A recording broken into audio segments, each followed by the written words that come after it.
Gente, maravilhosos! Tudo bem com vocês? Hoje eu estou com uma grande amiga. Falo que eu tenho muito sentimento, assim, positivo. Fico feliz, próspera, isso aí, voa. Carol Arbex. Muito chique esse nome, gente. Falei até devagar. Amiga, se apresenta. Pô, depois de uma apresentação dessa, né? Fica até com o coração quentinho, mas bom, vamos lá, né? Sim. A gente se conhece já há um tempinho, né, Sá? Ai, ontem. De ontem. E a gente se acompanha mais remotamente, né? Porque a vida é essa correria que a gente sabe, né? Então, vou falar um pouquinho da minha trajetória, um pouco da história. Eu comecei com design de interiores, então minha formação inicial é em interiores. Depois eu fui para arquitetura, que foi onde a gente se cruzou pelo caminho, né? Quando eu fazia arquitetura também, fiz cinema, então... Que demais. Seu Seu olhar deve ser incrível, gente. A gente tenta ver algumas coisas um pouco fora ali da curva e esse ano a minha ideia é fazer civil, né? Engenharia civil. Chocada. Gente, chocada. Mas vamos ver o que dá. Eu vou tentar conciliar isso com toda a minha agenda, mas espero que dê certo aí. Então, venho de uma classe média, então isso é legal, porque isso orienta meus projetos, basicamente, do início ao fim. Não quer dizer que a gente não pegue projetos de classe A e tudo mais, mas a gente tem um guia que é prezar por uma qualidade, sem ser um valor absurdo, né? Dentro do que é possível também, porque às vezes a gente encontra muito no mercado, compra gato por lebre aí no meio da história, né? É o que mais tem, né? É o que mais tem. Mas, assim, um pouquinho da história do geral é isso. Nossa, ela é humildaça, gente. Ela é arquiteta, designer, multi e vai fazer engenharia. Isso não é para qualquer um, mas é para agregar o olhar, né? Para agregar o olhar e para a gente também... Eu sou uma pessoa que gosta de conhecimento o tempo inteiro. Então, se eu puder aprender, com certeza eu vou agregar isso para a minha vida. Não só profissional, né? Então, acho que esse ponto, quando as coisas se encontram, vai fazendo mais sentido. E aí, a civil, ela entra no momento que, para mim, é muito importante. Porque a gente quer cada vez mais construir casas e outros empreendimentos do zero. E a gente, às vezes, fica muito vendido com informações, né, construtivas. Isso tem que ser desse jeito. Que não são palpáveis, né? Ou que a gente fica, poxa, será que só tem essa forma de fazer? Será que não tem outra técnica, que não tem outro método? Ou quando dá alguma coisa errada, a gente fica vendido também nesse sentido do... Poxa, por que deu errado, né? Aí a gente tem que aceitar uma explicação, enfim. Então, para eu ter mais domínio um pouco sobre isso, não que eu vá trabalhar com a parte da civil propriamente, talvez aconteça. Amiga, já tô vendo você construir prédio. Não, você tá falando, gente, já tá subindo um prédio na minha cabeça aqui. Quem sabe? Eu acho que é o caminho, assim, eu gostaria bastante, é algo que tá muito em mim, assim, eu sou arquiteta muito de obra. Então, alguma coisa assim vai acontecer. Ai, ótimo. E eu vou acompanhar e eu trago para vocês. E ela vem de novo aqui apresentar os prédios. Arrasou. Mas, amiga, conta pra gente. O gatilho. Nossa, vou para esse caminho. Foi fácil para você? Olha, eu acho que nunca é muito fácil, né? Mas sempre esteve no meu caminho, a arquitetura sempre existiu no meu caminho de alguma forma. Quando eu entrei no design de interiores, foi um susto, assim. Foi minha irmã que falou, olha, tem uma prova que vai acontecer. Você adora desenhar, você adora fazer as coisas em casa, vai ter um curso de design de interiores. Você não quer fazer a prova, o vestibular? E era um ETEC, né? Um curso técnico.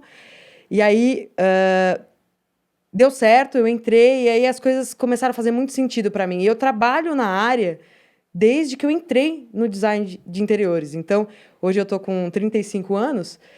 eu entrei no design de interiores com 17 anos. E eu trabalho desde o primeiro semestre com interiores. E aí depois fui para arquitetura, fui abrindo outros horizontes. Né? Mas eu nunca deixei de trabalhar com arquitetura. Muito embora eu sou uma pessoa que tem uma mente de empreendedora. Assim. Eu gosto de empreender, eu gosto de inventar. Então, eu já fui associada numa loja de orgânicos. Eu tive uma sociedade com algumas pessoas numa loja no centro de São Paulo. Tive um food bike uma época, tive também, mais recentemente, uma loja de orgânicos menor, né? Minha mesmo. Então, Mas tudo isso junto com a arquitetura. Eu nunca consegui deixar a arquitetura de lado para viver essas outras coisas plenamente, Gente, ela é sabe? muito multi.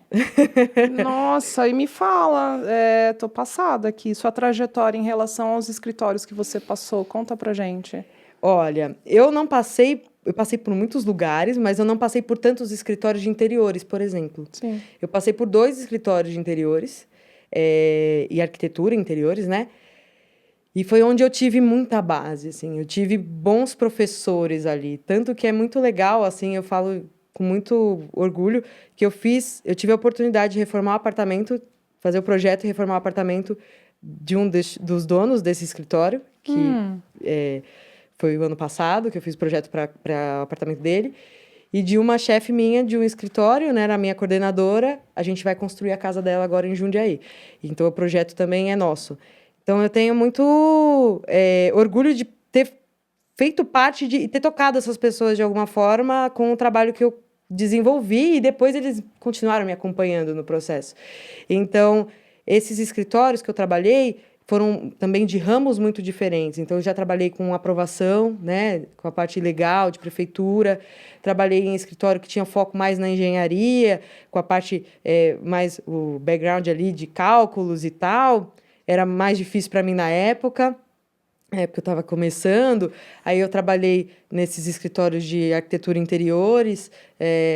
E aí veio a pandemia, eu estava com a loja de orgânicos, né?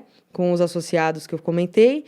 E na pandemia eu falei, eu preciso voltar para mim, para o que eu amo. Eu preciso encontrar minha felicidade de novo fazendo o que eu amo. E aí eu estava muito infeliz, eu estava numa época que eu estava com crise de pânico de ir para esse lugar trabalhar, por exemplo, e era muito difícil as pessoas entenderem isso, achavam que às vezes era uma frescura e tal. Não é. E aí eu falei, bom, chega. E aí muita coisa aconteceu, eu saí, e aí a minha companheira falou assim, vai fazer o que você faz de melhor. Vai fazer projeto, vai trabalhar com obra, é o que você ama e você faz bem. E aí ela me deu um super empurrão, foi uma época que eu falei, agora eu vou. E quando você realmente vai pro teu caminho e vai com os 2 pés, dificilmente alguma coisa te para, né? Alguma coisa pode te mudar de direção, mas dificilmente alguma coisa te para a ponto de você falar, não era aqui que eu tinha que estar, sabe? Sei. Então... É a vozinha, né? Tipo Deus. É muito isso. louco. É o gatilho que a gente tá aqui hoje, né? Exatamente. Eu nunca me imaginei aqui, assim, nossa, virei entrevistadora, nasci. Tô aqui. Nasceu essa pessoa porque já Nasceu. existia, na verdade, né? Porque você é uma pessoa que super se comunica, que você trabalha também e tem o conhecimento que você tem formado durante a sua carreira também é uma coisa que você precisa passar, né? É uma necessidade. É um dos gatilhos. Né? Muito louco. E me fala, você passou por esse processo teve vários empreendimentos, teve o gatilho, vou trabalhar com o que eu amo. Foi na pandemia? Você bateu o pé e falou assim, vou abrir meu escritório? Foi. O escritório esse ano completa 5 anos. Então, em agosto de 2020 foi quando eu falei, agora eu vou abrir meu escritório. Então, foi uma coisa bem caseira. Eu... no escritório do meu apartamento. Sim.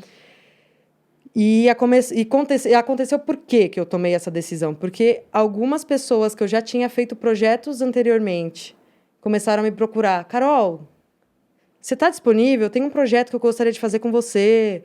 E aí a coisa começou a andar. Eu falei, gente, eu preciso estar nisso, porque tem essa procura e é o que eu gosto de fazer e as pessoas estão me chamando para voltar. E aí aconteceu na pandemia, né? Então, o escritório de casa, no segundo ano do escritório, o time começou a aumentar, a gente começou a agregar, então eu fiz uma reforma inicial nesse escritório para a gente ter mais gente.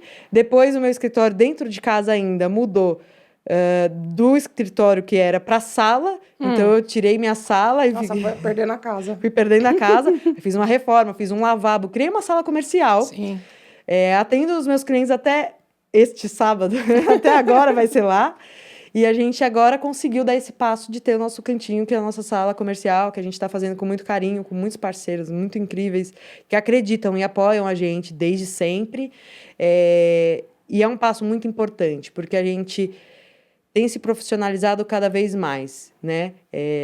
Mas a gente não quer perder a nossa raiz humana. Então, esse é um conflito que a gente vive, porque às vezes a gente automatiza muitos processos e acaba deixando a base ali da comunicação, da relação um pouco mais frouxa. Então, essa é a nossa questão principal, assim, do escritório, no desenvolvimento, no crescimento, é a gente conseguir não perder origem do que a gente acredita, sabe? A essência, né? E ter um time legal, né? Sim, isso é...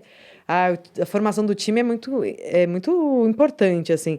E eu gosto de trabalhar com pessoas, hoje no meu time, a maioria das pessoas que estão lá são pessoas que já trabalharam ou já estiveram comigo em algum momento da vida, né? Uhum. Exceto a Majuzinha, que é a estagiária da gente, que está se formando em breve, ela já sabe que o caminho dela vai ser outro também, a gente conversa bastante sobre isso.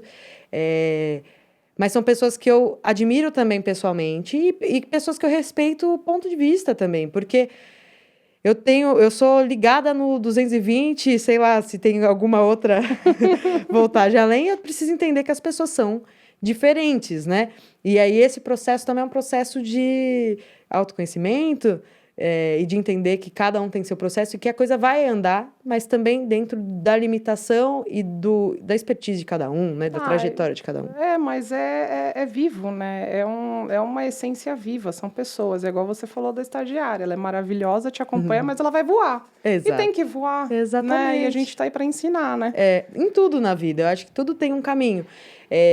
Para todos que estão lá. Pode ser que ela opte ficar e ela vai entrar em outros processos, pode ser que ela resolva sair. E parte da vida é essa, né? A gente muda os caminhos, E né? qual que é o seu propósito profissional, assim? O que me move, assim? Então, a arquitetura, para mim, como eu vim... Eu sou filha de marceneiro, tive muitas questões aí de vida, né? Inicialmente falando, quando a gente é pequeno, mas sempre fui uma pessoa que quis fazer as coisas em casa. Então, eu inventava para minha mãe, vamos nas férias fazer uma textura nessa parede?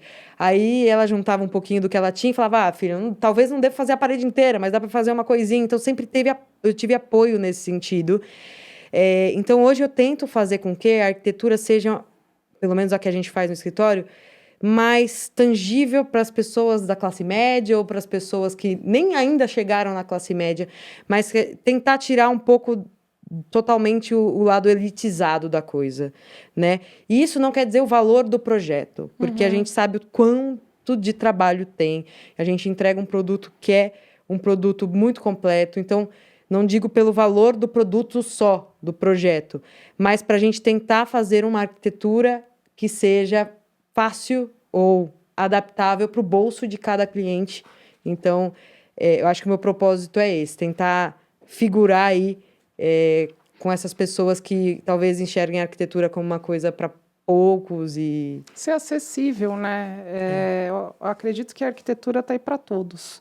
A gente fala muito de A, B, C, mas é interessante que, assim, você tem a mesma época que eu, de idade. Eu tenho 37. Era para falar 22, mas não é. Então mas você tá maravilhosa, passa, viu? Também te amo. Mas a questão é o seguinte, quando a gente começou, era muito mais elitizado. Hoje não, é interessante, porque a galera que foca para comprar sua casa, eles querem fazer algo do sonho. E esse auxílio de ter um profissional qualificado, com uma equipe legal, que tem uma sinergia, isso acalma o coração dos clientes. Sim. E são novos clientes que nunca tiveram contato com a gente. Isso eu acho um tema super agradável de conversar, porque eu até falei aqui numa gravação, tem cliente que tem medo de falar comigo, amiga. Sim, sim. Eu já tive cliente que pediu um abraço porque tinha me visto no Instagram e queria me dar um abraço. Podia me dar um abraço. Eu falei, gente, é gente como a gente. Né?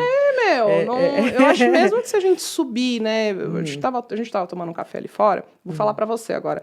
E a gente tava comentando dos escritórios que já estão num grau, assim, lá no céu. E que, às vezes, esse grande nome que está na frente do escritório não aparece mais. E aí, o que que acontece? Começa a falar com os funcionários. E aí, esse público que tem a vontade de chegar perto desse profissional não consegue chegar. E a gente tá aqui, tá, gente? A gente abraça, a gente recepciona, a gente briga com os fornecedores com carinho.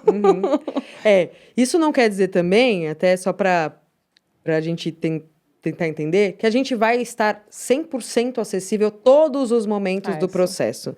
Isso é importante, porque quando a gente vai crescendo, a gente tem outras pessoas que estão junto com a gente, o time ele cresce, a gente dá oportunidade para outras pessoas também, né? Então,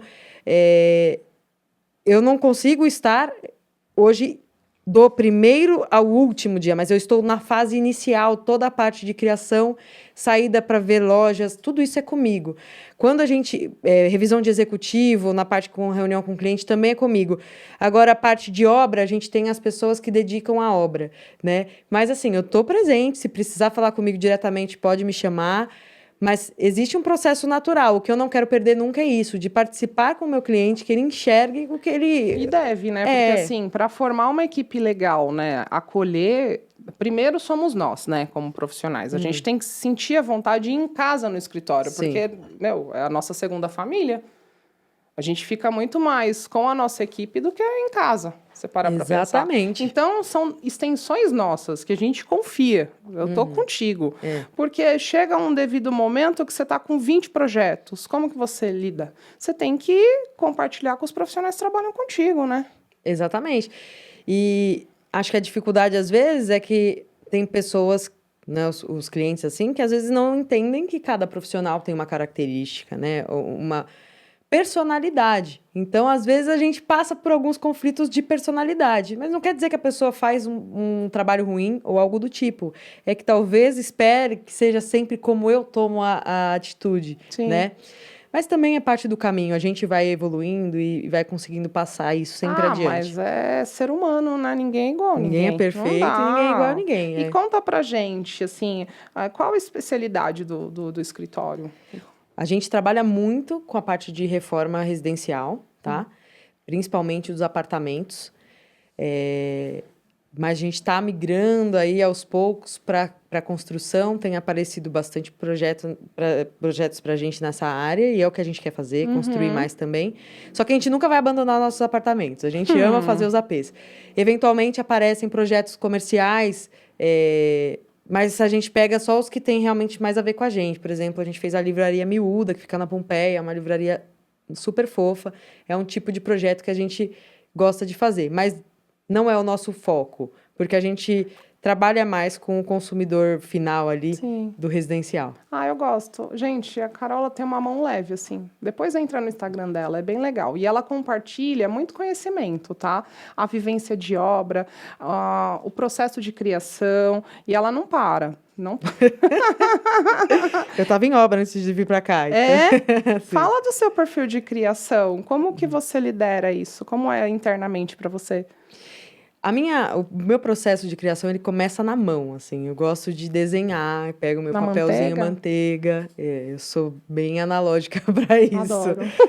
Pego meu papelzinho manteiga, estudo primeiro planta. Eu sempre acho que o projeto ele precisa ser bem solucionado e resolvido lá do start, que é a planta. Então, eu tento resolver aquilo da melhor maneira. As primeiras reuniões com os clientes, por exemplo, eu costumo brincar. Não vai não vai ter 3D renderizado, não vai ter planta humanizada, não vai ter nada disso.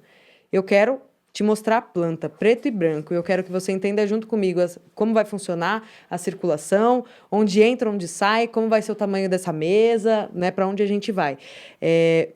Então, o meu processo ele nasce disso. Agora, a parte estética da coisa, eu tenho alguns arquitetos aí que eu me guio, assim, são pessoas que eu acredito para além do que desenvolvem profissionalmente, né? Mas eu gosto muito de trabalhar com cores. Então, cor para mim eu acho que é uma coisa que enjoa, você muda, né? Mas aqueles projetos muito apagados, muito cinza, muito bege, para mim, não estou dizendo que está errado ou está certo, mas para o que eu acredito que é essa energia, luz, eu acho que precisa ter. Então, eu acabo trabalhando projetos mais coloridos dentro de um limite também do nosso cliente. Então, é importante isso. E eu bebo da arquitetura contemporânea, né? E, eventualmente, tenho ali o período moderno para poder meditar alguns caminhos. Mas você sabe que a gente muda, igual vinho, né? Hoje está muito em alta esse conceito que você atua e eu acho muito bonito. Eu até estava falando com a outra entrevistada, a Jana, que é amiga nossa. Eu falei, eu tô numa desconstrução para trabalhar com cores porque eu sou clássica. Sim. E eu acho demais essa brincadeira com cores. E enjoou? Troca. Troca. Exatamente. Eu acho que assim... E até brinco, porque a gente estava no escritório essa semana e apareceu uma questão do acabamento do espelho. Reto, bisotado, né? Que pra gente, né? Pro cliente, pra quem tá ouvindo aí, talvez, o que é? Reto, bisotado, tanto faz. E eu falei, hoje eu gosto do reto, mas pode ser que daqui a 5 anos o bisotado faça parte dos nossos projetos. Né? Dependendo do conceito do projeto, você também usa, né? entra, exatamente. O rosé, ele voltou total, você percebeu? Exatamente. Então, as cores, os pastéis, né? O salmão tá voltando de novo, que foi uma febre ali no início dos anos 2000, final dos anos 90. Então, a gente eu lembro que a minha mãe amava. Tem coisa voltando com tudo, né? Então, assim, as modas estão aí para isso e é importante, eu acho que da gente, assim, quando a moda entra, é a gente conseguir... entender o que a gente pode fazer com a moda para que o projeto não caia em desuso daqui a 2, 3 anos. Então, é igual a moda do LED. Sim. De põe LED em todos os lugares, desce pela parede, sobe, não sei o quê. Tem cliente que gosta muito disso, mas sempre que eu posso trazer a opção do tipo, vamos pegar alguma coisa que é mais durável, que você não vai enjoar, e que fique atemporal, né? Então, a moda, eu acho que ela vai e volta, mas a gente tem que ter esse olhar para tentar filtrar o que está na moda para deixar o projeto atemporal, assim. Amiga, você acabou de responder a pergunta que eu ia fazer para você, assim, o que você mais gosta da arquitetura hoje? É um pouco disso tudo que eu falei mesmo. Porque tem que mesclar. E a gente tem que ser sensata para compartilhar com o cliente e falar, olha, você vai enjoar. Né? Tem que usar o atemporal mesmo. O atemporal, eu acho que é a nossa carteirinha, deveria ser, né? Às vezes, é sempre que dá? Não, às vezes tem algo que é muito específico daquele período e que você vai usar porque é um sonho do cliente, por exemplo, né? Sim. Mas às vezes a gente tenta usar contato. Por exemplo, o provençal das marcenarias. Eu já usei mais lá atrás, mas eu nunca fui de usar tanto, porque eu acho que ele vai dar uma enjoada. Sim. Então, hoje eu trabalho ele com contornos mais leves, de uma forma mais tranquila na abordagem do projeto, para não ficar algo tão datado, tão marcado. É parte do nosso processo também. E eu tento usar muito elemento natural. Eu acho que a pandemia trouxe para a gente essa necessidade de natureza, porque a gente ficou trancado, né? Com certeza. Um baita de um período. Então, a gente ficou sem se relacionar com as outras pessoas, mas com a natureza também. Então, elementos naturais, quando a gente fala na arquitetura, nem sempre é o elemento em si, mas uma representação desse elemento de alguma forma, né? Quando dá trabalhar com uma madeira natural, eu vou preferir. Isso depende do budget, né? Do bolso de cada cliente, né?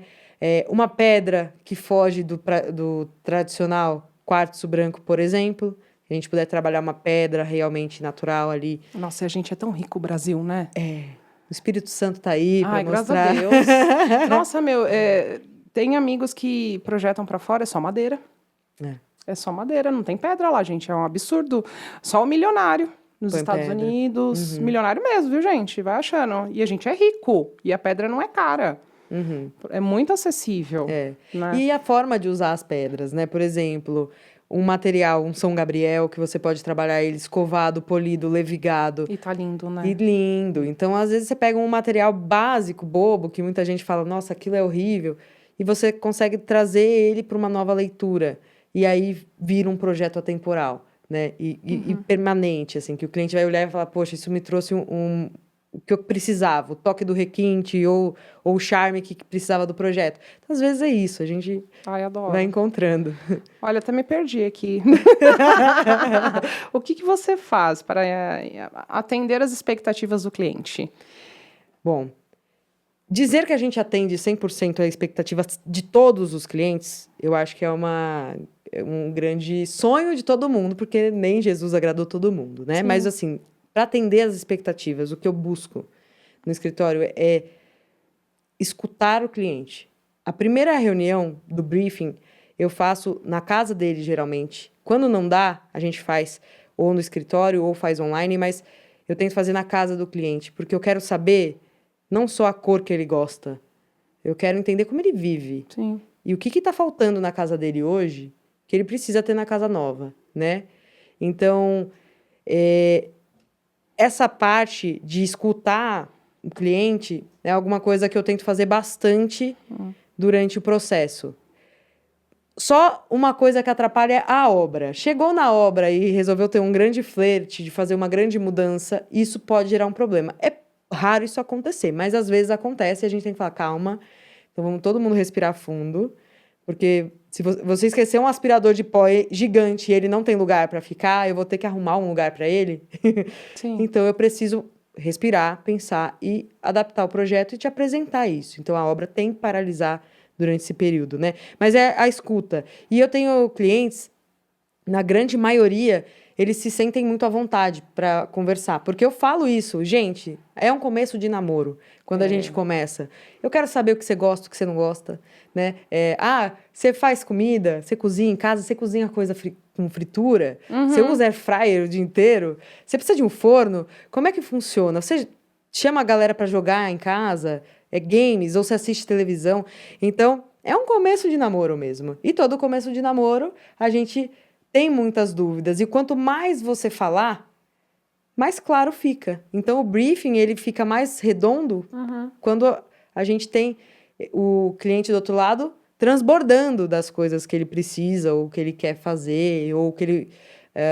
poxa, tem uma referência legal que eu gostaria de ter no meu projeto. Então, eu vou até o final. Se o cliente, até a fase de projeto, o último dia, ele quiser mudar... Recentemente, a gente teve uma cliente que falou assim, não me mate, mas eu queria muito ter um banheiro com um cara dos banheiros do centro de São Paulo. Eu falei, não vou te matar de jeito nenhum. Você está livre para mudar de ideia e eu vou te apoiar aqui até o último minuto. Vamos mudar. E aí, a gente já está com o projeto pronto e muito legal. Então, às vezes... mudar de ideia faz parte também. Faz, então, fala com a gente. Muda, né? Exato. Quero mudar. Dá pra mudar? Fechou. Dura quando estiver pronto. Quando não dá pra mudar, eu já falo, gente, agora não dá. E aí é isso. Mas assim, no processo inteiro, eu acho que faz parte a gente escutar e reescutar, se for o caso, e ver como a gente vai trabalhar dentro disso, né? Acho que é isso. Legal. E como boas práticas, o que você oferece para os clientes? Como os serviços do seu escritório? Olha, a gente conduz o projeto, principalmente, né? A gente tem cada vez mais traçado os procedimentos para deixar o cliente também mais confortável, né? E por dentro de tudo. Então, a gente faz as atas de reunião, do que a gente acorda, né? Manda os projetos, usa muito o WhatsApp como uma base de troca, porque é mais fácil, mas eventualmente... quando são decisões mais importantes ou que a gente precisa de feedback ou de uma resposta que não vai ficar perdida em algum lugar do WhatsApp, a gente vai por e-mail. Mas a gente tem muito cliente que não tem uma facilidade de operar um e-mail, por exemplo, que o WhatsApp acaba sendo a ferramenta mais prática. Mas, assim, ata de reunião é um procedimento que a gente adota.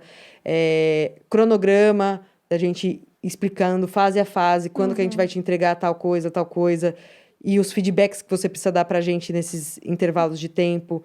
Eu levo os clientes para a gente sair para ver os revestimentos, as escolhas para a gente fazer junto, para que quando a gente chegue na parte do executivo, isso já está mais afinado. Isso é sensacional, porque o 3D, às vezes, dá uma diferença, cara. Exato. E o 3D da gente, eu trabalho muito 3D de estudo durante o processo inteiro. O render eu não faço no escritório, ele é terceirizado, então eu dependo de uma agenda de terceiro, desse bate-bola, que às vezes é mais complicado, né? De tipo, fez aqui, não ficou legal, tem que revisar, muda. Então, a gente tem questão de agenda muito apertada para isso. Então, eu trabalho muito 3D de estudo com o cliente. Então, quando eu saio e mostro para ele, ele fala, fez todo sentido eu ter vindo. Eu escuto muito isso, de tipo, se algum cliente não quiser, tem cliente que fala assim, não quiser fazer a visita, eu que não queria fazer, eu vou recomendar. Se você precisar, manda meu WhatsApp. Porque eu acho que é isso, né? E aí a gente adota outros procedimentos em obra, que eu acho que é onde realmente mais o bicho pega, que é o diário de obra semanal, que a gente busca fazer para explicar o que está acontecendo para o cliente. visitas à obra, tem cliente que tem disponibilidade e interesse de estar com a gente, tem cliente que não quer aparecer na obra. Se o cliente tem disponibilidade, a cada 15 dias a gente gosta que ele esteja por lá, para a gente poder mostrar a evolução e entender os caminhos, né? Não, você é transparente, tá? O segredo tá aí, gente. Transparência, comunicação, você falou tudo. Diário de obra, que a gente nem entrou nessa pauta, tem uma pauta longa para falar sobre isso, mas eu gostei muito do que você falou, da relação de ir e mostrar presencialmente. E deve ser uma loucura para você trabalhar com 3D ali girando direto, né? Que para mim 3D no final, tá? Desculpa.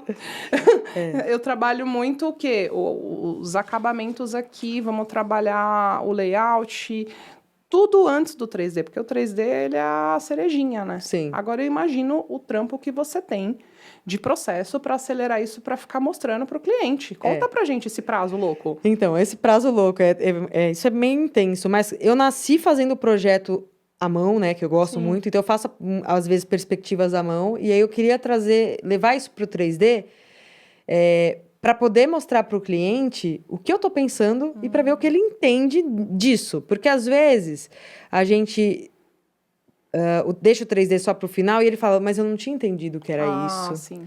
Faz uma prévia. Eu trabalho com ele na parte do 3D de estudo para falar, deu para entender? Aí eu gero até um videozinho, depois eu envio para ele na reunião e eu falo assim, faça os apontamentos, pensem com calma, sentem juntos, assistam televisão e depois falam, putz, eu acho que seria interessante isso, aquilo, ou esqueci de falar isso aqui para Carol.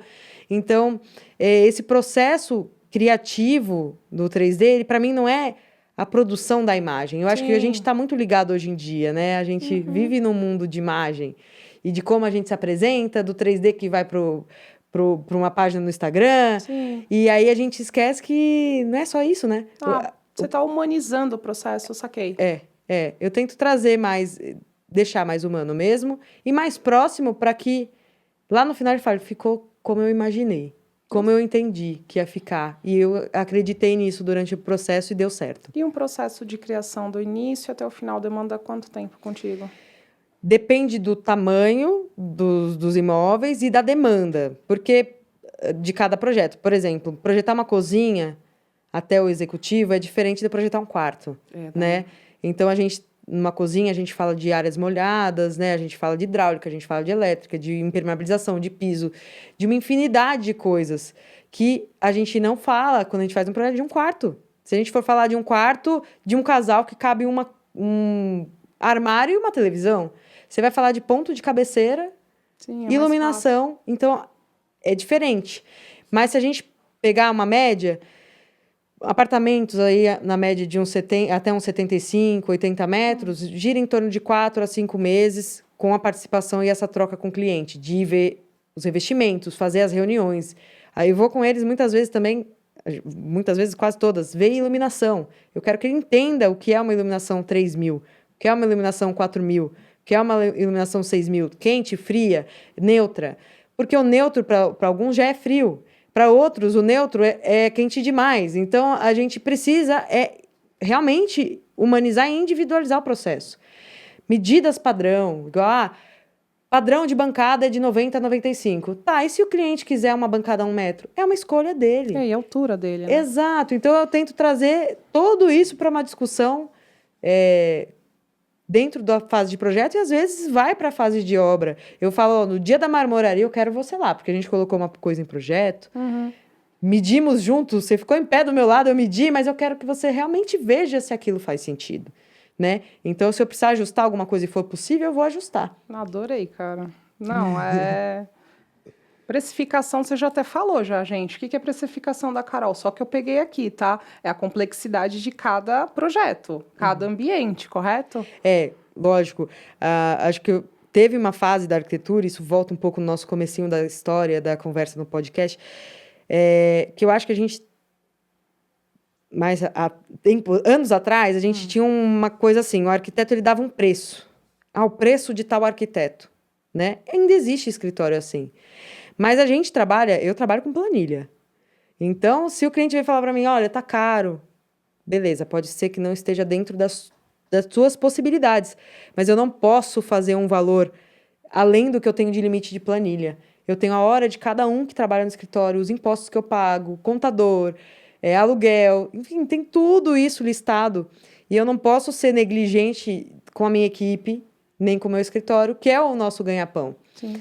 Então, para fazer essa formatação de preço, tem a ver com as horas trabalhadas, obviamente, mas isso está linkado com minha planilha de custos mensal.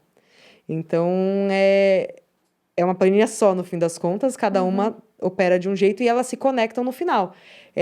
Eu vou dar quantas horas eu vou trabalhar no projeto e ela que vai me falar quanto que eu vou cobrar pelo projeto para que faça sentido esse projeto no escritório, né? Então, quando eu trabalhava mais sozinha, às vezes eu falava assim, não, vou pegar esse porque eu preciso pegar, porque eu preciso fechar. Eu conheço essa história, viu? É então. o coletivo. Hoje em dia eu não posso fazer isso. Eu não posso pegar um projeto ou que eu vou trocar figurinha ou que eu não consigo manter o escritório, porque eu não posso chegar para um parceiro meu que está trabalhando comigo e falar, então, esse mês eu vou te pagar metade.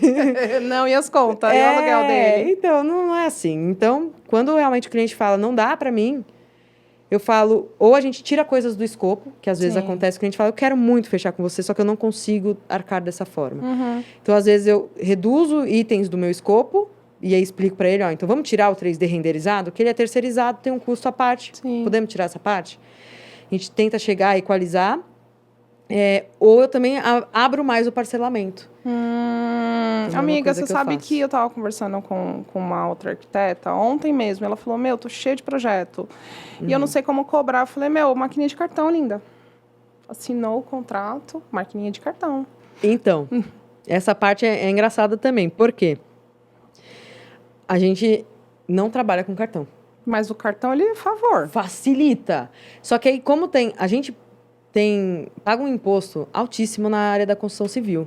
Nem me que fale. beira 18%, gente. É muita coisa no processo de projeto. Chega até 22%, Então, se for caçar assunto. Então, dá pra gente entrar nesse mérito. Assim, o nosso hoje no escritório é isso. Então, às vezes, quando eu falo pro cliente, poxa, seu projeto é X e 20% de X é o imposto, tem cliente que fala, vamos tirar a nota fiscal, lógico, porque a gente não faz isso. Mas esse processo, né, de tipo custo, ele é um custo alto no processo inteiro. Então, se eu tenho 18% de imposto, mais os meus custos fixos, e ainda vou colocar a taxa de um cartão, eu realmente inviabilizo o meu processo. Então, eu trabalho com contrato e eu divido as parcelas com pagamento via transferência. Então, Pix. Pix ou transferência no dia tal. Às vezes, o cliente esquece 1, 2 dias, 3 dias, acontece, mas se passa mais tempo, a gente fala com ele e às vezes fala, puxa, eu esqueci, então já estou fazendo. Então eu nunca tive problema de pagamento, por exemplo. Eu não posso mas falar. assim, na situação dela, ela está atendendo grandes empresas. Aí tem que ser o cartão mesmo. Aí eu falei, engata o cartão, cara. Adiciona a taxa, deixa explícito, meu valor é X e mais a taxa do cartão. Tem empresa que funciona também com emissão de nota. Emitiu a nota, depois de tantos dias você recebe. De repente dá para pensar em algo também nesse formato. Mas aí varia muito de cada profissional e cada cliente, né? E a demanda, exatamente. Não, a demanda dela é gigantesca. Eu falei, Jesus, você vai ter que montar a equipe, linda. É isso aí. Não, a varejo. Então tem que ser, tem que ter. Varejo é uma volatilidade que não dá para ser 4, 5 meses. Amiga, é um mês. É outro processo todo, né? A qualidade do que você espera do produto também é diferente. E é engraçada a ordem do projeto. Primeiro é demolição. Como assim demolição? A gente está acostumado com layout. A construção e demolição vem depois. Sim. A elétrica é segunda. Eu falei, como assim? E eles trabalham com vistas. Eu já sou planta e vista. Não, primeiro a vista. Eu falei, meu Deus, já fiz. Mas não... Não é pra mim, né? Não é pra mim. Eu sou Caxias, eu gosto de tudo certinho. Seguindo o rito, né? Isso. E assim, qual que é os perfis assim, dos seus clientes hoje? Olha, a gente tem bastante cliente aí na faixa etária da gente, assim, dos novos. 20 e poucos a uns 40 e pouco. Então, gostei, os jovens. Uns 20 e poucos, os jovens. Muito cliente de primeiro imóvel, mas a gente tem muito cliente que a gente já fez 3 projetos, 4 projetos e tá aí cada vez mais na vida deles. Então, mas gira nessa faixa etária, né? O perfil Geralmente é um cliente que é mais desconstruído, né? Mais descolado, ou que topa mais as coisas. Eventualmente a gente tem projetos clássicos também. Não está no nosso sangue, ali na nossa veia, mas a gente faz também. Mas geralmente é um cliente que está mais assim, poxa, eu quero umas coisas diferentes, mas talvez nem tanto. Sim. Então a gente tenta lidar com isso, porque tem cliente que ele é aberto, mas eu não posso chegar com uma coisa muito espalhafatosa, porque eu sei que não é o que ele quer. Ele procura algo que ele vá gostar, que seja aconchegante e que abrace ele todos os dias, não algo que ele vai ter que admirar como uma obra de arte só. Sim. E que que tem que ser intocável, que vai aparecer na revista e tem que ser sempre igual ao da revista, sabe? Saquei. Então, Agora vamos entrar na obra. Conta pra mim, você faz o projeto, entrega o pacote, e aí, como que você lida essa segunda parte? Você apresenta um outro orçamento, fala, olha, eu faço acompanhamento de obra, como que funciona? Então, a gente faz assim. Logo na primeira reunião que eu faço, quando a gente começa a tratar com o cliente, eu não tenho formulário, eu gosto de ter uma reunião com o cliente, porque eu preciso saber se ele vai querer trabalhar comigo, se eu vou querer trabalhar com ele. É afinidade, né? A gente tem isso. Total. Bate o lance que a gente estava falando, o arquiteto... Dentro da arquitetura, a gente fala que o arquiteto é um pouco de terapeuta. Total. Né? Então, quando a gente começa a história, a gente precisa rolar um lance. Dos dois lados, né? Então, eu faço essa reunião inicial, que é antes do briefing, antes de qualquer coisa, antes de fechar, para explicar como o processo vai funcionar. E aí a gente tem separado no nosso escritório projeto e execução da obra, e acompanhamento da obra, que eu vou explicar que é diferente do gerenciamento, tá? A fase de projeto, para a gente, vai até os orçamentos. Eu trabalhei em muitos lugares, né, dos lugares que eu trabalhei, que ia até a fase de entrega do projeto executivo. Mas a gente faz até o orçamento, porque a gente entende que o projeto, para ele ser claro para o nosso cliente de quanto aquilo vai realmente custar, eu preciso entregar a planilha orçamentária, com base comparativa de valores, para ele poder entender fornecedor a fornecedor. Ele fica livre também para ele encontrar os fornecedores dele, só que isso é um ponto que a gente tem mudado algumas coisas no escritório, a gente vai falar um pouco sobre isso, acho que a gente vai encontrar esse caminho. Então, eu explico nessa reunião que, sim, a gente vai ter uma outra etapa, que é o acompanhamento da obra, e que é uma etapa que tem um preço diferente e ela é precificada posteriormente. Por que eu precifico ela posteriormente? Vamos supor que na minha planilha orçamentária eu orcei mão de obra com 3 equipes distintas. Um era um pedreiro mais simples, que a gente gosta, mas que fala pra gente vai fazer a obra em 2 meses e faz em 4, né? Que é mais barato. Exato. O outro é um pedreiro bacana, um empreiteiro raiz, que põe a mão na massa, faz tudo junto lá, põe gente para trabalhar, que tem um valor mais elevado do que o pedreiro, mas vai entregar a obra no prazo que ele prometeu. E tem as equipes que são com engenheiros, né? As equipes, as empreiteiras ou as construtoras, que vão custar muitas vezes 2 vezes o valor desse intermediário aí, e que prometem muitas coisas durante o processo, né? Prometem um gerenciamento, prometem um cronograma, enfim, coisas que esses 2 outros que a gente falou não têm essa responsabilidade, porque eles nem sabem muitas vezes fazer isso. Muitas vezes essas pessoas não têm nem contrato. Às vezes a gente ajuda a elaboração de contrato. Então, a gente lida com um meio que, principalmente das pessoas que estão na obra ali fazendo, a gente quer burocratizar demais o processo e, às vezes, a gente encontra uma pessoa que não consegue. E ele não vai conseguir fazer essa burocracia acontecer.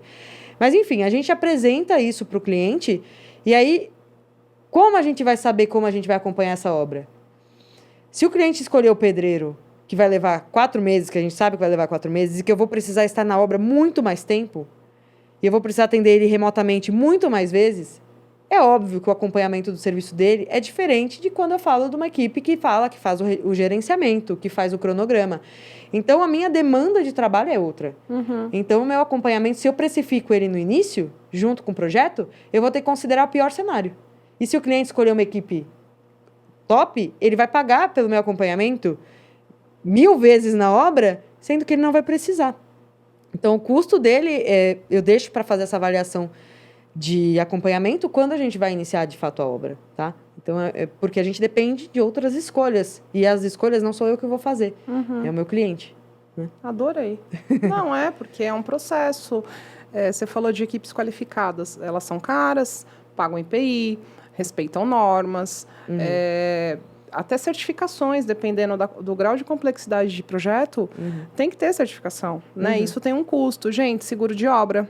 Exato. O pequeno não vai oferecer o seguro de obra. O seguro de obra é caro. Né? O registro de responsabilidade técnica da obra. A gente, que é um ponto aí que para mim é um baita de um conflito. A gente não executa a obra, né? No nosso escritório. Não tem uma equipe de obra, não tem um pedreiro na minha equipe. No meu escritório não tem pedreiro, não tem eletricista, e eu tenho que me responsabilizar pelo que ele vai executar, né? Então, essas equipes mais gabaritadas, eles têm equipe deles e eles assinam a obra por eles. Sim. Então, o pequeno, a gente faz isso para a gente poder ajudar no processo todo. Mas a gente acaba se responsabilizando por coisas que não são nossas. Isso do ponto de vista construtivo, né? Então, mas você é o técnico da coisa. Tá, mas como é que o cara... Eu não fico o dia inteiro com o cara na obra. Se ele não sabe fazer uma elétrica corretamente... Meu Deus, você vira as costas, ele faz tudo errado. E aí a gente tem que responder por isso. Eu acho que isso na arquitetura é um ponto para mim que eu acho que a gente podia tentar chegar no conselho de arquitetura, em algum outro lugar, para ver ou como facilitar a vida dessa pessoa, né, que é o pedreiro, o empreiteiro pequeno, ou também tirar um pouco dessa carga de responsabilidade que não é nossa, propriamente dita, né? Sim, primeiro que tá nevando aqui no estúdio, pelo amor de Deus. Segundo que, né, falou que era para levantar a mão, eu gritei. Voltando para o foco, eu acredito que é uma classe de trabalho que está em ascensão, a mão de obra. Eu tenho grandes amigos que têm empresas gigantescas, têm 2.000 funcionários, eles falam, teve uma obra que foi paralisada, eles pediram aumento e a gente teve que dar aumento 2 vezes. A minha margem de lucro já está minúscula, porque o imposto é gigantesco para a engenharia, né? E esse cara que é o pedreiro, o carpinteiro, ele se julga o tal e ele pode se julgar o tal porque a mão de obra está difícil. Exato. Então, conselhos, CREA, CAL, essa galera toda, era interessante centralizar uma responsabilidade, ter cursos para profissionalizar esses caras, para eles respeitarem as boas práticas, até mesmo de valor. Exato. Porque a gente está começando a ficar na mão deles. Exato. E a gente fica mesmo. E às vezes o cliente fala, nossa, mas que absurdo, eu vou pagar mais pro pedreiro do que eu paguei para vocês? Vai. Vai. O colocador de porcelanato. Eu trato o cara como se ele fosse um Salvador Dalí, na real. Eu trato muito bem, porque eu falo, você é um artista.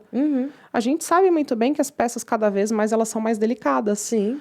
E se ele cortar o disco, eu já percebi, esses discos que cortam porcelanato, eles estragam muito rápido. Muito rápido, E se o cara não for bom, a peça é caríssima. Exato. O ponto não é... O que eu tô trazendo assim, não é a valorização do trabalho dessas pessoas, porque elas são imprescindíveis. Fundamentais. A questão, eu acho que os conselhos, eles tinham que enxergar isso e ajudar, de alguma forma, a melhorar esse trabalho que eles prestam, né? No sentido de, poxa, você vai ter uma responsabilidade sobre isso. Porque depois, quando o calo aperta, a galera some muitas vezes. Quem nunca passou por isso? Final de ano, teve várias obras que a galera gritou me pedindo ajuda. E tinha equipes que quadriplicaram o valor, falou. Então, é isso, gente. Aí eu falei pra galera, esquece. Vai curtir seu ano novo em outro lugar. Esquece sua casa. Em janeiro a gente volta. Isso. É o processo, assim. Então, essas pessoas são extremamente importantes na obra. Aliás, sem elas não existiria a obra. A questão não é essa, é como a gente consegue fazer com que seja um processo de maior responsabilidade de quem faz. Porque a gente é cobrado o tempo inteiro de responsabilidade. Exatamente. A gente é cobrado por coisas que não são nossas, né? Não é nossa responsabilidade. E aí, muitas vezes a gente tem que falar, então, eu dependo dele executar a parte dele corretamente. Mas não tem que ser assim. Mas é assim. Então, porque falta uma cobrança de responsabilidade de quem está na base. E eu entendo por vários fatores, gente. É uma conversa que daria pano para muita manga. Com certeza. Mas é demais, eu acho, que o peso que a gente carrega em algumas vezes, sabe? Às vezes as pessoas acham que contratou você para acompanhamento, que você vai salvar uma mão de obra. Não existe. Não, Se a mão de obra é ruim, o acompanhamento vai servir para a gente ver se o projeto está sendo seguido. Só isso. Tem gente que não sabe nem ler projeto, cara. Muita gente, né? Nossa, eu ensino, tá? Eu grudo na parede, eu explico passo a passo, aí eu viro as costas, o cara tá fazendo tudo errado. E aí, como que você faz? Você tem o gerenciamento e o acompanhamento. Como que funciona os dois? Na verdade, assim, hoje no escritório, até agora, até o presente momento, a gente trabalha só com o acompanhamento. Só que o nosso acompanhamento, ele é um acompanhamento premium. Em que sentido? Tenho clientes que já fizeram projetos com outros arquitetos e falaram, vocês fazem gerenciamento. Vocês chamam de acompanhamento, mas vocês fazem gerenciamento. Mas qual é o ponto pra gente? Eu não tenho e nem quero ter, neste momento, pode ser que a coisa mude, um foco no gerenciamento de obra. Porque eu precisaria estar full time em obra. Sim. E eu amo projetar. Então, eu não consigo trabalhar intensamente nessa parte do gerenciamento. E eu precisaria ter mais perto de mim área de vendas, de orçamento, para eu poder trabalhar com o cliente esse gerenciamento de forma mais plena, né? Não é algo que eu quero hoje. Talvez eu nunca queira fazer isso. O acompanhamento a gente faz para conferir se a obra está sendo seguida de acordo com o projeto. E aí que é o ponto que é o pulo do gato. Por quê? Como a gente faz um trabalho maior, a gente vai ajudar o cliente, vai mandar para ele a lista do que ele tem que comprar de tudo, obviamente. Vai ajudar numa interface com uma marmoraria, com uma equipe de iluminação para fechar, vai ajudar todo esse processo, vai se comunicar com a obra, vai fazer tudo isso. Existe uma confusão de entendimento que é, mas o que é então o acompanhamento e o que é o gerenciamento, né? Então eu falo, eu não estou ali para ver se o cara sabe fazer uma parede aprumada. Se ele sabe fazer um corte 45 num porcelanato. Se você fechou o projeto, estava escrito lá que era dessa forma, eu não tenho que saber se você sabe fazer. Eu parto do princípio que você tem que saber. Adorei. Porque você fechou, né? Então, se você não sabe, você vai atrás de quem faça para você.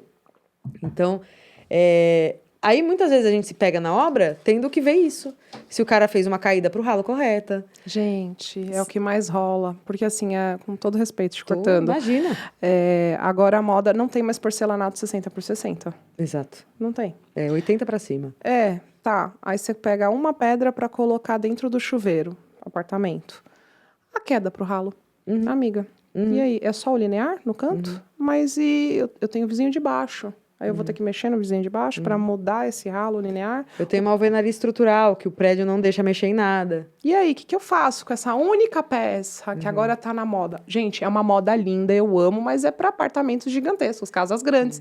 Banheiro? Então, e aí? Eu sou uma arquiteta da técnica. Então, assim, não tem como fazer a caída, vai fazer um diamantado na peça. É lindo, maravilhoso? Não é. Não é. Eu A faço gente a mesma coisa. não quer fazer. Mas eu prefiro isso do que meu cliente reclamando que a água empoçou. Ou que tá com vazamento no vizinho de baixo, porque a água não vai para o lugar que ela tem que ir. Então, nesse ponto, eu acho que eu tento amarrar muito de como vai ser feito. E a execução, para mim, é isso. Se o cara não sabe fazer a parte dele, eu não vou salvar. Eu não sou o Superman da obra. Então, se o cara não sabe assentar o revestimento, eu vou falar pro meu cliente, ele não sabe. Não sabe. E a gente passa por muitas questões assim, às vezes os clientes confundem. A gente teve uma obra que foi feita com equipe grande e tal, e aí deu um problema numa elétrica. O cliente ligava o forno e caiu o aquecedor do banheiro dele. E aí eu entendo a frustração do cliente, a gente entende. Por isso que quando o cliente chega pra gente e reclama de uma coisa de obra, uma frustração, o primeiro momento que a gente tem é a gente tentar acolher ele, mas a gente também tem que falar, então, isso não é a nossa responsabilidade, entendeu? Sim. Eu não faço cálculo de elétrica, eu não sou eletricista, a gente não contratou uma equipe de elétrica, um eletricista, na verdade, um engenheiro elétrico, a gente contratou uma equipe de engenharia. Daí o cliente me trouxe do tipo, eu contratei o acompanhamento para isso. Ele entendeu depois que não é isso. O acompanhamento não é pra gente ver se o cara sabe fazer a função dele. Esse que é o ponto para mim, que eu falo dos conselhos. Como é que eu vou garantir uma execução de elétrica, um projeto de elétrica, sendo que na faculdade a gente tem o quê de elétrica? Eu me aprofundei muito em elétrica, amiga. Então. Eu Mas me se for aprofundei. pegar pela... Cada um vai ter uma especialidade. Você foi para... Você se especializou mais para elétrica. Aham. Mas assim, eu não... Não é isso que eu quero para mim Não, também. mas é o todo. A gente sabe, a gente aprendeu muita coisa. A gente foi estudar. Você fez pós, do jeito que você está falando aí, você fez pós em gestão. Só pela pegada que você... O processo, SLA. E eu tô aqui, olha que lindo. Porque não, Não é... fiz pós em gestão. Não, mas você tem a pegada. Mas eu estudo muita coisa sobre o processo, né? E assim, eu acho legal que você deixa transparente o acompanhamento. Eu faço gestão. Eu faço gestão do projeto. O que é isso, gente? O projeto como um todo. Você contrata a Carol como arquiteta, ela executa e eu toco, orquestro todo mundo. Ah, que Entendeu? maravilha. Faço Quero isso. Faço isso. Dá um trabalho do caramba. É lógico. Não é barato, mas assim, eu entro, eu bato com o engenheiro. Qual que foi o fio que você colocou para o chuveiro? Qual que é o chuveiro? Vamos ver o quadro? Vamos descer o quadro? A primeira coisa que eu faço, eu quero ver o quadro de entrada. Aí o cliente chega e fala assim, o apartamento de 130 metros, eu não sei se eu comentei para você, do Brooklyn, que acabou não rolando. O cliente queria, acho que 4 ar-condicionados. Eu falei, abriu no vídeo, eu falei, seu quadro não sustenta. O que mais de elétrico você quer? Aí começou a falar, falei, não, eu vou precisar de alguém de engenharia elétrica, porque é muito grande. Se for pequeno, eu consigo com uma equipe. Se é maior, eu já quero uma responsabilidade. Porque pode acontecer dela colocar a estrutura de ar-condicionado, ela me coloca mais eletrodomésticos e começa a cair tudo. Qual que é o BO? É de quem? É do arquiteto. Então, eu deixo explícito. Essa responsabilidade é uma caixinha que a gente tem que trazer um profissional. Isso, E eu pego, tá? Eu pego o diâmetro do fio, eu olho e falo... Air fry, 4 milímetros, 4 milímetros. Isso aqui é 1,5. Tó. Então, isso é para iluminação. Então, esse é o ponto. Você faz gestão. E é o lance que eu tô falando do... Por que a gente não faz gerenciamento, a gente faz o acompanhamento. Nesse caso específico, que eu tô trazendo essa história, existe uma equipe de engenharia que pediu as potências dos equipamentos, todas as especificações. Então, foi um erro de execução que, assim, pode acontecer, mas a gente não quer que aconteça. Esse é o meu ponto com o cliente. A gente não quer que o problema aconteça. Mas eu não vou, por exemplo... a elétrica não é uma área que eu quero me especializar, não é. Sim, mas é uma área que você já tá, é vivência, você já tem no seu feeling. A gente consegue dizer assim, ó, esse fio tá errado para cá, ou vamos usar uma eletrofita para iluminação, porque a gente não pode rasgar um teto. Como a gente vai fazer? É laje direto, a gente não pode fazer nenhuma intervenção. Mas essa especificidade, ainda mais quando a gente contrata uma empresa de engenharia que faz o gerenciamento, a equipe é deles, eles vão lidar com esse problema, entendeu? E eles têm que ser transparente e falar pro cliente, né? Agora, pelo amor de Deus, entrega com um negócio trocado ou errado? Parece que foi um erro só do disjuntor, parece não, foi um erro de disjuntor menor do que deveria. Então, é algo que... Gente, vamos fazer o cálculo, né? Exato, se foi feito, se pegou tudo que precisava para fazer o cálculo, que fizesse o cálculo BNT, jogar no Google. Exatamente. O cálculo tá lá bonitinho, facinho, só dividir um com o outro e dar a potência. Exatamente. E aí entra mais um ponto falando disso que a gente está conversando que é bom. A gente já tem tarefa demais. Já. E aí a gente pega a tarefa do cara. Já. A gente pega uma tarefa que já foi contratada uma equipe melhor, que tem um gerenciamento, que tem uma equipe de engenharia para evitar qualquer problema. E ainda você vai ter que resolver um problema que não é seu. Nem me fala. Esse é um dos pontos que a gente tem tratado muito no escritório. Cada um ter a sua responsabilidade, porque senão no fim do dia a gente tá louca. Tá mãe de todo mundo. Porque isso acontece. A gente vira mãe de tudo que acontece, todos os problemas. E não, a gente precisa conseguir separar o que é de cada um pra gente não enlouquecer. Com certeza, com certeza. Mas é fundamental a qualificação. Total. Eu estava em uma conversa com uma amiga, ela falou assim, Sá, você faz o gerenciamento de uma obra varejo, um galpão de 100 metros? Eu falei, tá, eu quero o escopo. Ela, eu só fiz o layout conceito. Eu falei, desenho o escopo. Que aí eu vou chamar uma equipe de engenharia qualificada para atender. Essa obra demanda responsabilidade. Eu não vou chamar o Zezinho da esquina nem ferrando, porque senão eu que vou virar eletricista. E tem não dá, entendeu? E você não tem que virar eletricista na história, né? Não, não vou ser, já virei, nunca mais. Amiga, o cliente, já passei o aniversário na obra do cliente. Sabe o que o cliente fez no final? Teve um aditivo. O cliente chegou e falou, não vou pagar. Eu falei, cara, eu tava na sua obra, era a minha maquita. Era as minhas coisas que eu compro, tá? Também tenho, tudo isso. Agora eu vi que você comprou a Eletro lá pra ver. Tenho. Eu sou do mesma coisa. Essa noite era 1h da manhã, eu tava vendo um sistema que é um raio-x que você vê a hidráulica. Sim, um é pau e incrível, meio. mas é caro. E tem... Então já tá, assim, desejos até o aniversário. Então, assim, eu me preocupo, porque tem estruturas que a gente vai, e apartamento antigo. Uhum. Nossa, não dá pra fazer um monte de coisa. Não tem planta. Pô, se eu tivesse raio-x aí... Então, assim, eu quero facilitar o meu lado, mas eu também preciso de bons profissionais para trabalhar comigo. Isso. E a gente precisa confiar em quem tá trabalhando também, né? Exatamente. Então, o lance dos bons profissionais esbarra nisso, porque, às vezes, a equipe contratada é qualificada, a equipe maior.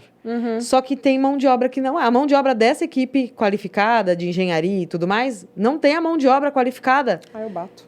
Aí isso que é Eu bato. complicado. E quando a gente trabalha com residencial, a gente esbarra muito no valor das coisas, né? Do preço das coisas. E muitas vezes o nosso cliente quer o mais barato do mais barato. Não dá. E não dá. Tem coisa gente. que não tem como economizar, gente. Se programa, não adianta comprar um apartamento de 1 milhão e não querer gastar pelo menos 500 mil, no mínimo, tá bom?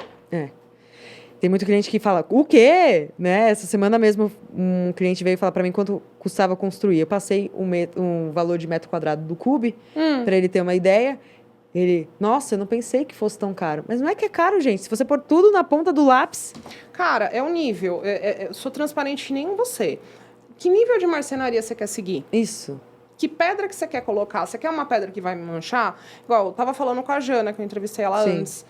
Acho lindo, áreas com porcelanato, bancadas, né? Não faço. Então, mas... E aí? Foi o que ela falou. Coloca uma panela quente em cima. É pra gente que não cozinha. Por isso que a gente existe. A gente tá aqui pra falar as boas práticas. E eu não recomendo também. Só que tem cliente que fala, eu não tenho dinheiro. Porra, você pagou 1,5 milhão no apartamento, você não tem dinheiro pra fazer uma coisa com pedra? Faz com madeira. Não é? Enfim, a transparência tem que ser total. Não tem dinheiro? Se reorganiza, se planeja. Senta com o profissional, senta com a Carol, senta comigo, senta com a Jana. A gente faz é isso aqui que você vai... Se programa. Porque os fornecedores, marcenaria. Tem marcenaria que divide. Tem marceneiro... 30, 60, 90, ou metade agora ou metade no final, né? Exatamente. Então, eu acho que isso é fundamental até no início, no briefing, né? E me conta, assim, qual é a maior dificuldade que você vê em obra? Eu acho que muita gente fala a mesma coisa, mas eu acho que é a relação com as pessoas, né? Da obra inteira. Porque, vamos supor, a gente hoje está com 6 obras em andamento. Cada obra é com uma equipe diferente. Então, o jeito que a gente fala com uma é diferente do jeito que a gente fala com a outra. Até porque a gente já teve experiência de deixar mais de uma obra na mão da mesma equipe. E a gente encontra problemas de timing. Às vezes, a gente precisa que as 2 obras caminhem em etapas próximas. Aí vai dar prioridade para uma, tirar a prioridade de outra. Então... Isso é horrível. É péssimo. Então, a gente tem que saber falar com todo mundo. E também atender o cliente nessa parte da expectativa. Que, às vezes, o cliente...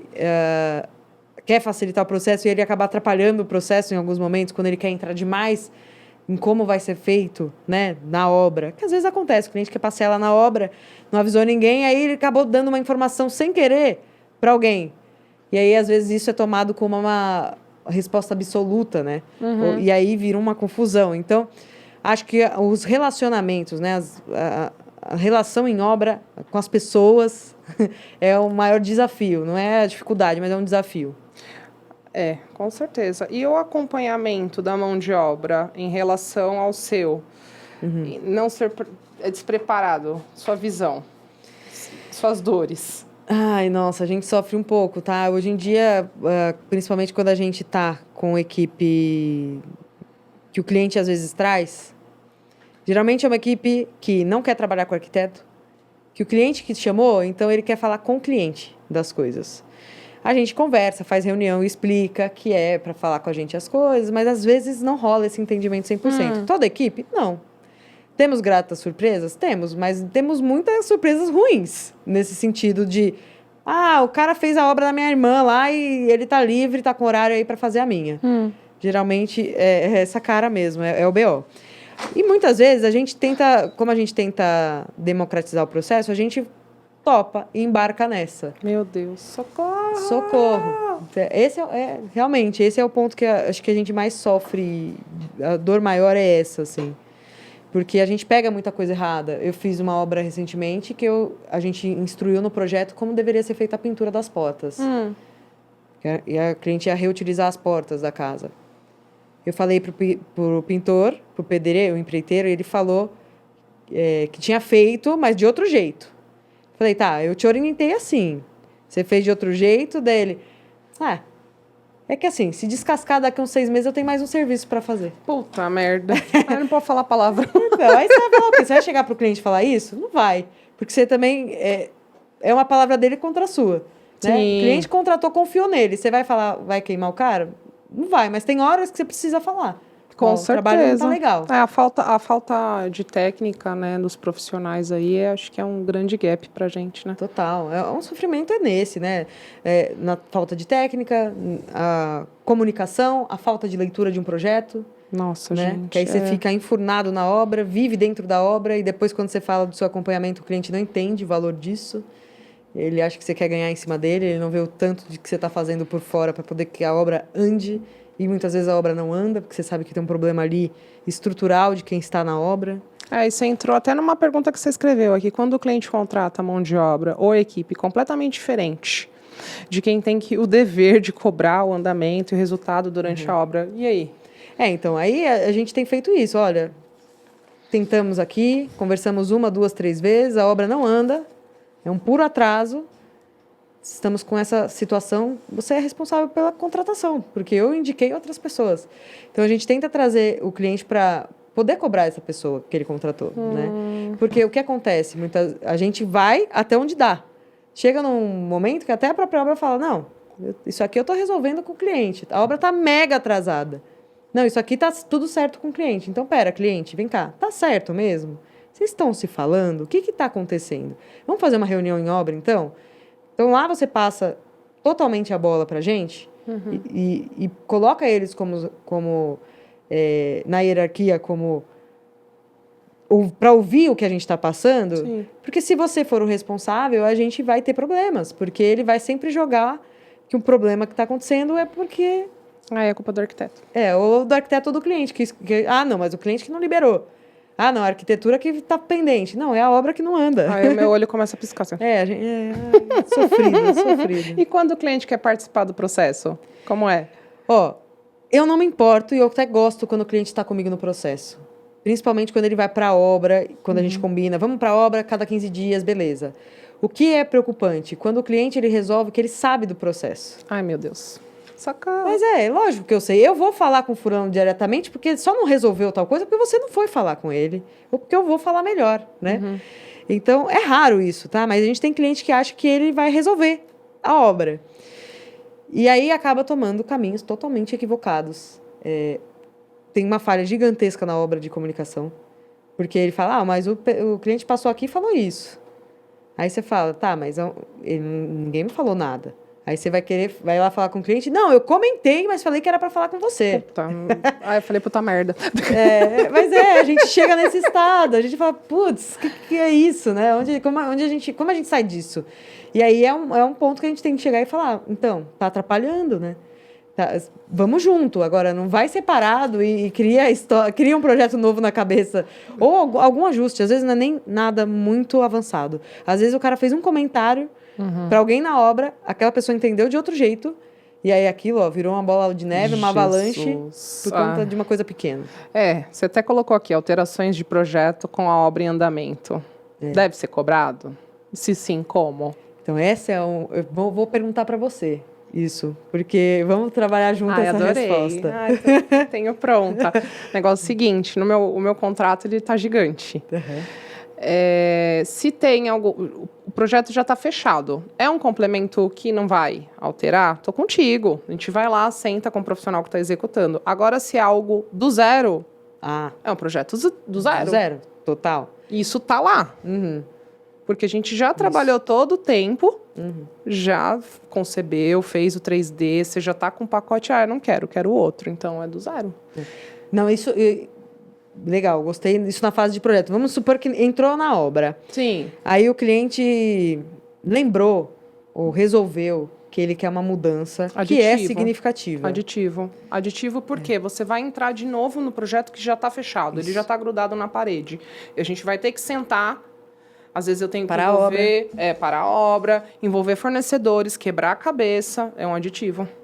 Porque, assim, no meu, pelo menos, tá entre, no máximo, 3 alterações. Sim, no meu também. Porque influencia muito o prazo. Dependendo do tamanho, igual você tá fazendo uma casa. Cara, a casa, se mudar o processo, ferrou. Você tem que paralisar tudo. E, às vezes, os clientes não entendem, né? Que uma pequena alteração que ele acha que é pequena envolve uma mudança de tudo. Às vezes envolve até a prefeitura. Eu levanto a mão, falei, já teve o projeto aprovado na prefeitura. A gente vai mexer? Mexe só no que é decoração. Não vamos influenciar, porque embarga. Exatamente. Dependendo da região, igual você está em Jundiaí. Jundiaí o pessoal visita. Então, lá a gente não vai mudar nada. A gente teve um problema, inclusive, com a etapa de aprovação dessa casa. Foi uma etapa... extremamente complicada, porque é um projeto que, quando a gente bateu na prefeitura, a gente fez um atendimento prévio antes de protocolar, e eles falaram, perfeito, o projeto aqui não deve passar de 2, 3 meses aqui de aprovação. Só que a gente caiu na mão de um técnico, que eu ia ter atendimento, você não pode ter atendimento com a pessoa que está analisando. Sim. E eles falavam, os outros técnicos, eu não sei por que está segurando o projeto de aprovar, porque não tem o que mais... E aí eles começaram a conversar entre eles para falar, você está pegando coisas que elas estão dentro da lei. Elas têm base. Você quer que faça de outro jeito que você quer, mas elas estão na lei em que sentido? Às vezes era uma mudança que ele queria de uma janela, porque ele queria a mudança da janela, mas isso no projeto não fazia sentido, entendeu? Nossa, mas isso é recorrente, tá? Então, mas é péssimo, porque como é que a gente também tem autonomia com o nosso cliente? Eu não posso chegar, o cara na prefeitura prefere que a janela tenha 1,5 m e não 1,80 m que a gente colocou. Então, mas isso está explícito no zoneamento da região, né? Exatamente, a gente tem toda a permissão para isso, mas entramos nesse ponto, que os próprios outros técnicos lá falaram, poxa, pegaram uma pessoa que é mais cri-cri aqui. Sim. Mas se quando a gente aprovou, também foi assim. Aprovamos, não vamos mudar um parafuso. É melhor. Não vai ser mudado. A questão de casa, geralmente, eu tento não mudar. Às vezes acontece do cliente querer coisas além do escopo inicial dele. Por exemplo, gerador, né, que é um caso recente. Mas entendo a questão do cliente querer o gerador, porque tem muita queda de energia agora na região dele, e a gente está vendo isso. E aí a gente falou, tudo bem, vamos atrás do gerador. Só que isso interfere em outras coisas. O entorno, o sonoro, que você tem que ter o acústico. Nossa, dá uma dor de cabeça. Então a gente está procurando outras formas de gerar, né? Com a fotovoltaica, com baterias. Sim. Só que isso interfere num projeto, né? A gente precisa mexer na casa, ela precisa se readaptar. Então, é coisa que não dá para fazer correndo. Não. E às vezes o cliente acha que tem que ser rápido. Não, e você porque tem a obra que está andando. chamar um engenheiro que lida com essa área. Aí tem a complexidade da entrada da força. Que às vezes você tem que entrar com um processo na Enel, já tem. A gente está mudando a entrada, porque não tem trifásico no condomínio, por exemplo. Isso é caro. Então, é caro. É um projeto compartilhado ali. A Enel paga uma parte, o cliente paga outra. Mas é isso, gente. A gente também está aqui para tentar atender o máximo. Então, o meu conflito, geralmente, quando se trata disso, até onde a gente vai com essa mudança, o quanto duro a gente pode ser nesse momento. Né? Aí entra uma questão psicológica minha, que às vezes eu falo, vamos lá, né? Vamos fazer. E aí eu falo, poxa, será que tem que ser assim? E eu acho que a sua resposta é certa. Não, você tem que ser um pouco mais duro realmente em algumas coisas, mas não duro, mas decisivo, olha. É melhor. Você sofre menos, né? Com certeza. Vou adotar. Hoje eu tô com menos rugas, amiga. Agora me fala assim, de boas práticas que eu pergunto para todos os meus entrevistados. Um projeto que marcou na sua carreira. Ai, nossa, que loucura, né? Eu sou bem fã das coisas que a gente faz, porque cada projeto tem uma história, né?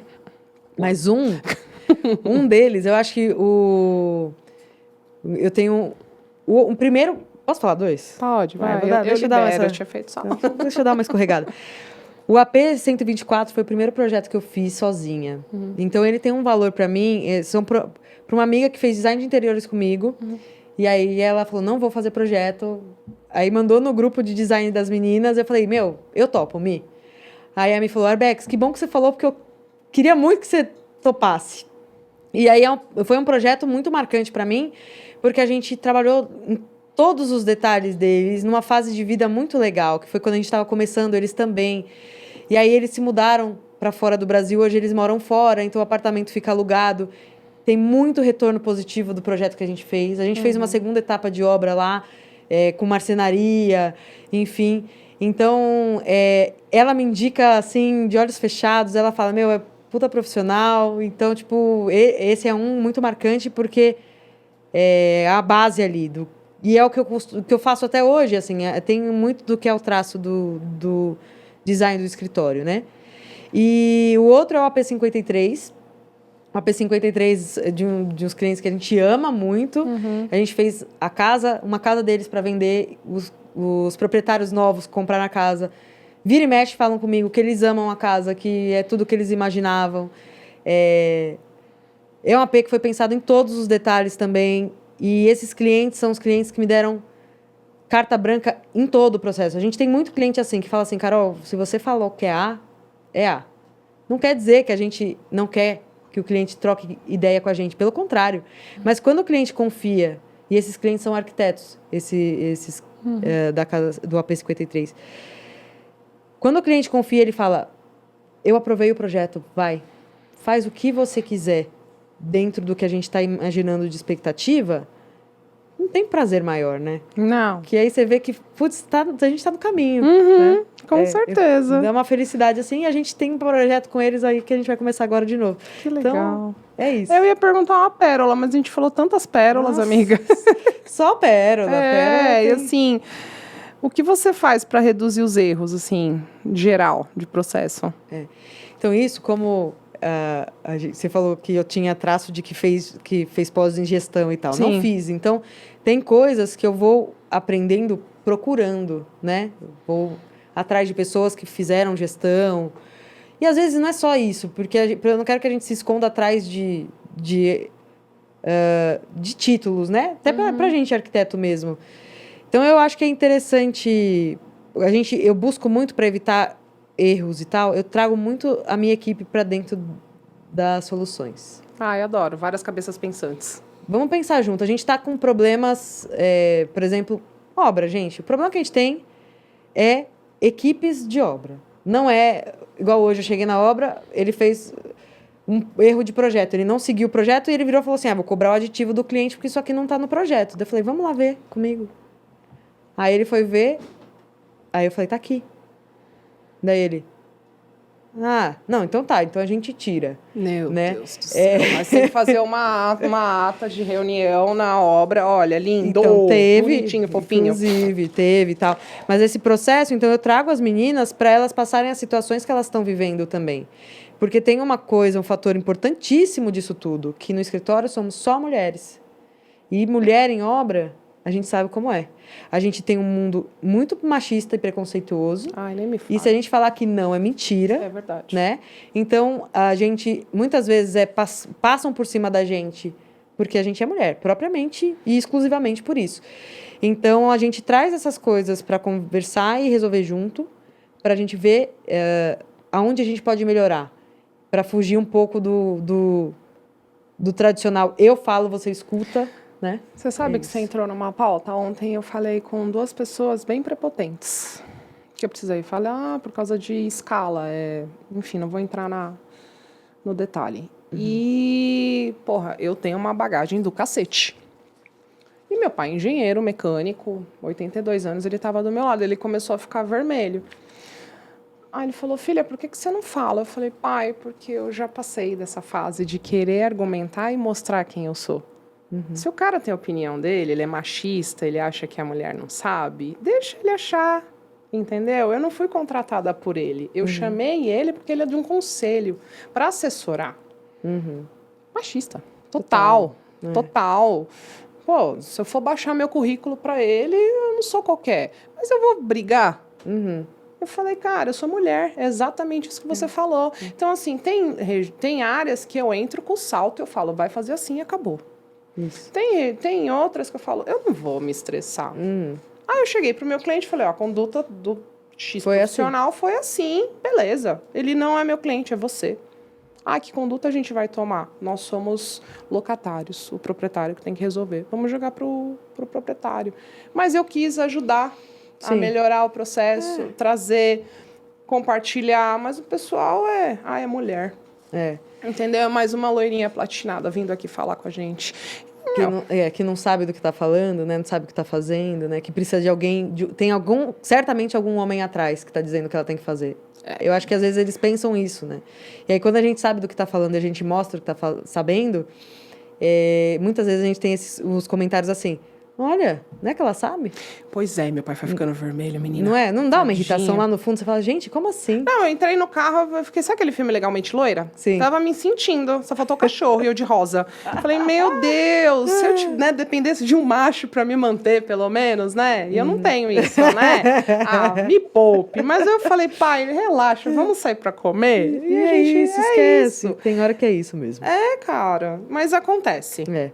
E é postura. E eu acabo sendo brava, tá? Em relação à obra. Eu também. Eu falo, eu fui cão de guarda de várias empresas gigantescas. Eu sou cão de guarda dos meus clientes. Né? E eu brinco, vocês são meus chefes. Então eu tenho que respaldar, guardar vocês. Sim, exatamente. Fornecedor tá lesando você, tá me lesando. E eu até brinco, olha, agora eu tenho podcast. Vamos ali, ó. Vamos trocar uma ideinha. Vamos lá. Não, eu vou chamar aqui. Aí eu vou começar as pérolas de obra que fez comigo. Já pensou? Erro do Faustão. Nossa, mas aí vai ser o podcast eterno, né? Vai ser engraçado. Acho que vai ter audiência, amiga. Vai. E agora me fala, assim, mudando da água pro vinho, qual que é a dica que você dá pro recém-formado hoje? Fora a dica de que se puder não faça, tô brincando. Eu não faço arquitetura. Não, mas a dica pro recém-formado é baixa a bola. Eu acho que a gente tem uma geração aí que tá saindo achando que é muita coisa, né? Tem mesmo. E a gente, como diz o Niemeyer, disse muitas vezes, ele começou a ser arquiteto lá pelos 60 anos de idade. Porque a gente aprende a trajetória inteira. Todo dia é uma coisa nova, é uma porrada diferente. Ou é algo que você vai passar para frente de conhecimento que alguém vai absorver de uma outra forma e falar, putz, que legal, que eu consegui chegar nisso também. Então, baixa a bola, porque o caminho é tão pesado. Eu fiz uma vez uma entrevista eu estava fazendo entrevista para estágio, e aí a estagiária estava no 8º semestre, eu falei assim, qual é a sua expectativa para os próximos 2 anos? Porque você vai se formar agora. Ela, não. Minha ideia é ficar mais uns 6 meses no escritório, porque no meu semestre do TFG, meu pai vai montar um escritório para mim. Aí é fácil. Tudo bem, gente. Você pode ter essa vantagem. Sim, né? é mais fácil. Mas, cara, como é que você acha que realmente você está pronto para todo esse baque, né, que vai vir pela frente? Tipo, não, eu vou abrir meu escritório sem estar formada. No ano do TFG, meu pai vai abrir para quando eu sair, eu já tá trabalhando. Gente, TFG é full time TFG. Esquece, eu parei de trabalhar, eu fiz uma economia, acabou, fiquei desesperada, quase fui panfletar no farol. Eu também dei uma paralisada. Dei porque não dava. Você faz escolhas, né? Mas eu acho que é isso, baixar a bola e assim, aprender, vai atrás de conhecimento, não se engesse no que os outros falam para você, liga para as pessoas. Tira dúvida com as pessoas.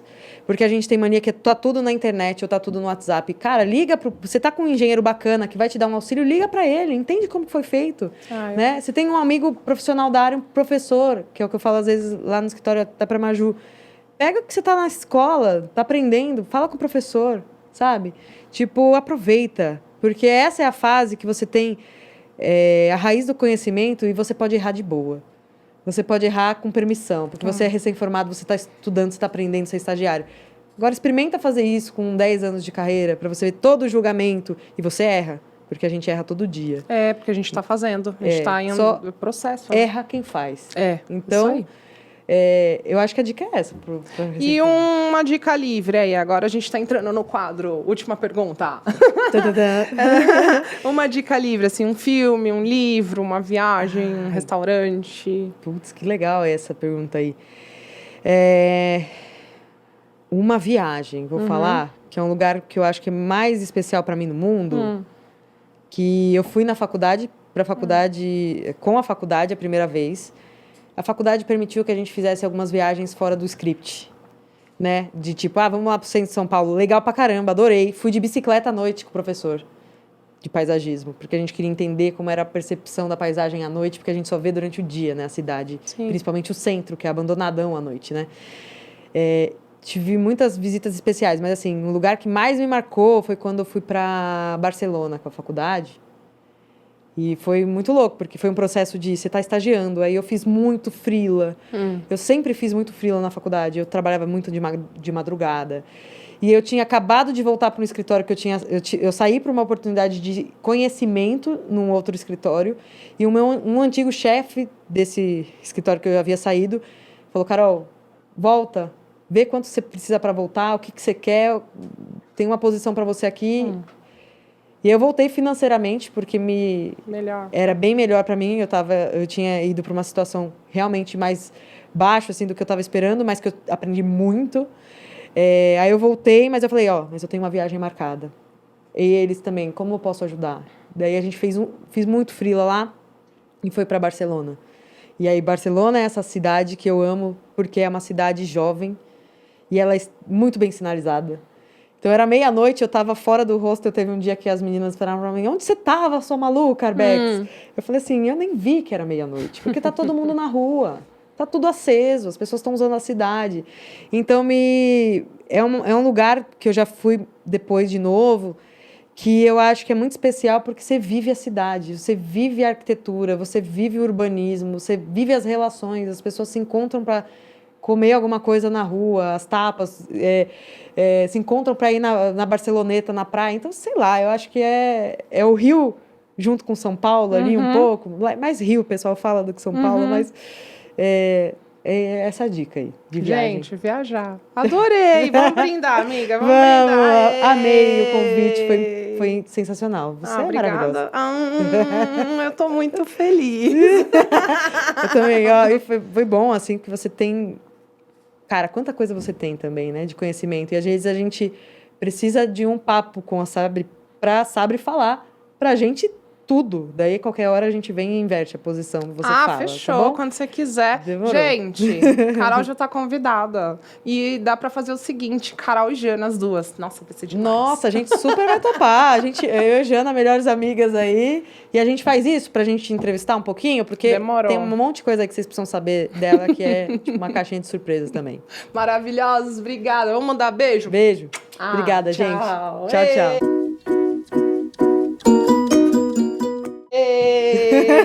Esse frio aqui, eu tô do Polo Norte. Tô zoando. Puta que pariu. Posso começar? Wagner, desliga esse ar, senão minha voz vai sumir, bicho. Cara, internet, a gente tá na internet. Eu assim, né, o papel. Eu quase falei, como uma deusa, você me manda. Coisa que eu tinha vergonha, entendeu? A gente vai gravar mais podcast. Amigo, quando você quiser. Claro, eu sou muito porra louca com amigos. Hilari. Ele é muito louco. Só vai Olha como eu sou... Bom, eu ia falar cabaça. Você tá colocando a voz da Xuxa pra mim? O que você tanto regula aí, amigo? Oi, lindo, maravilhosos, vou começar de novo. Hilari, é a turma da Xuxa. Essa cadeira tá ótima. Ô, Wagner, eu tô doente. Da puta.